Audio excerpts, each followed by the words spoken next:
Hi friends, welcome to Lalitha channel. Fish gravy curry అండి. Taste అయితే చాలా బాగా వచ్చిందండి. మేమైతే అనకాపల్లి వచ్చాము. మా పెద్దమ్మ అయితే అనకాపల్లి ఫిష్ బాగుంటుందని చెప్పేసి అయితే తీసుకున్నారు. ఇగోండి ఈ ఫిష్ అయితే 150 అయితే పడింది. కానీ ఫిష్ నేమ్ అయితే మాకైతే తెలియదు. మీకు ఎవరికైనా తెలిస్తే కామెంట్ బాక్స్లో కామెంట్ చేయండి. బాగా క్లీన్ చేసేసుకొని స్టవ్ ఆన్ చేసుకొని 2 గరిటెలు ఆయిల్ అయితే వేసుకున్నాము. వేసుకున్న తర్వాత సన్నగా కట్ చేసుకున్న పచ్చిమిర్చి, సన్నగా కట్ చేసుకున్న ఆనియన్స్ వేసుకొని బాగా ఫ్రై చేసుకోవాలి.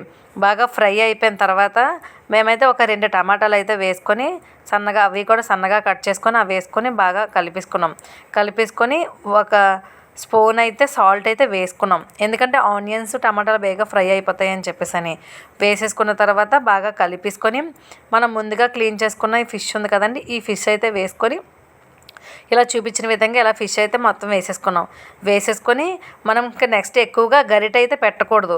ఎందుకంటే ఫిష్ అయితే మొక్కలు అయిపోతాయి అనమాట. అందుకోసం ఒక 3 టేబుల్ స్పూన్ వరకు కారం అయితే వేసుకున్నాం. కారం వేసుకొని నెక్స్ట్ ఏమో ఇవన్నీ కొంచెం పట్టేలాగా ఈ ఉప్పు కారం కొద్దిగా పట్టేలాగా ఇలా స్లోగా అయితే టర్న్ చేసుకున్నాం.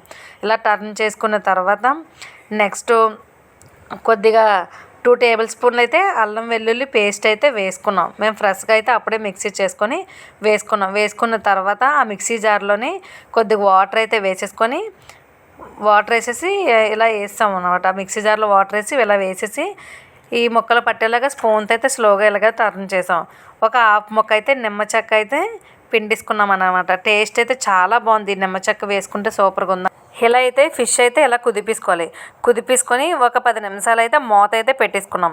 మూత పెట్టుకొని ఇంకో 10 నిమిషాల తర్వాత చూస్తే ఫిష్ గ్రేవీ కర్రీ అయితే రెడీ అయిపోయింది. Okay friends, bye.